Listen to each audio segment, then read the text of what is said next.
I'm really honored and delighted to speak about this because it's something that I'm very passionate about, and I really hope that we'll have cyberbullying language added to the Elementary and Secondary Education Act. The times, they are a-changin', as we say in the South. You know, when I grew up as a boy, all of our fantasies were about the wild, wild West, and everybody running around and gunslingers everywhere with no law west of the Pecos.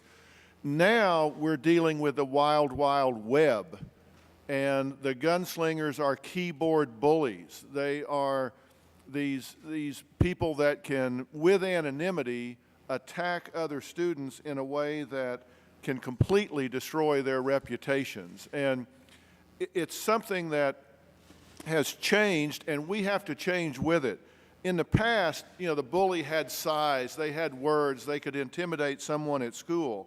But as Representative Platt comments, you know, with MySpace and Facebook, email, chat rooms, there are so many of these things with so much power that they constitute weapons of mass destruction when it comes to communication with these kids. And the problem is the bullies are anonymous now. So you get even more aggression from them because they don't have to look their target in the eye. And this wild, wild web is completely unbridled. I mean, there are no checks, there's no balances, there's no accountability. Even if they are caught, there are little consequences. And when I grew up, and I suspect when a lot of you grew up, bullying took place by people writing on the bathroom wall or snickering behind somebody's back. And even then, you could move schools if necessary. Somebody could say, look, I just don't want to put up with this anymore, I'm going to move schools. You can't do that now. Even if you leave the bullies and you go to another school, all they have to do is Google that person's name and here it comes again. I mean, if there was a rumor that she stuffed her bra in the 5th grade or somebody wet their pants at lunch, something that happened that really was humiliating, embarrassing, they pick it up at the new school, and here we go again. They Photoshop pictures in humiliating poses, ways that can just be so traumatic to a child. And believe me, it is impossible to unring the cyber bell.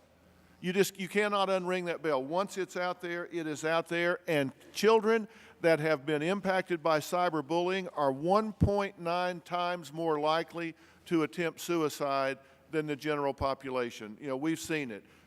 Phoebe Prince, Alexis Pilkington, Megan Meyer, on and on.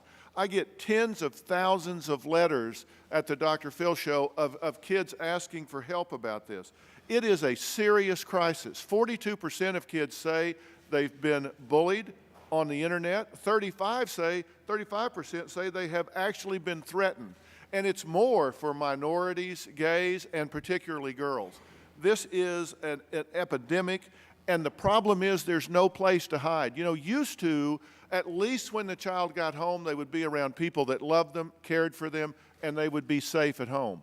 Now, that bully can silently come inside the home. You think your child is back doing their homework, but on their desktop or their laptop, they're getting bombarded by these people that are saying ugly things about them, telling them they wish they would kill themselves. They're going to beat them up the next day.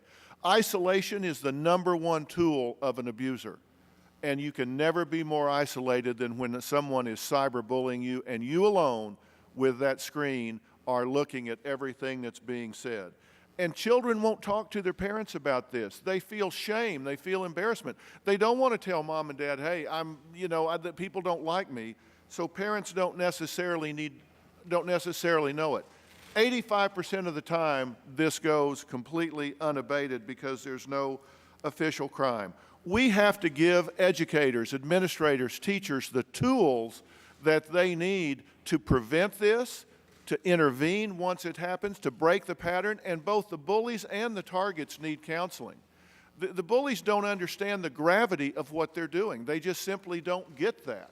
So we have to help them understand, develop empathy to realize when I do this, it's destroying someone's life. And I see so many people in their 20s, 30s, and 40s that were bullied, it still affects them. It affects the way they parent their children. It leaves scars that run deep. I mean, it may end in the 7th grade, but the residual is there for the rest of their life. And I really hope we add language to address cyberbullying to the Elementary and Secondary Education Act, because teachers in particular are dedicated professionals. Look, you don't go into teaching for the money. You go into teaching because you care. You go into teaching because you want to impact young people's lives. We need to give them the tools to do that. And I am so proud that the committee's starting what I think is a long overdue dialogue about this, so we can give them the tools that they need. And frankly, all of us adults aren't nearly as literate on the computer as our kids are. We need to close that information gap. We need to Google our children's names. We need to know where their name pops up, who's talking to them, what they're saying, and how they're doing it. And I am just so convinced that by putting this language in the Elementary and Secondary Education Act, we can raise the awareness and give these people the tools to bring this about. So, and I want to tell you that I'm going to continue to focus on this on my platform, and I invite everyone in the media to use their platform to raise awareness about this, to educate parents about this, and put them on alert. So I commend y'all for taking the time to do this. Thank you very much.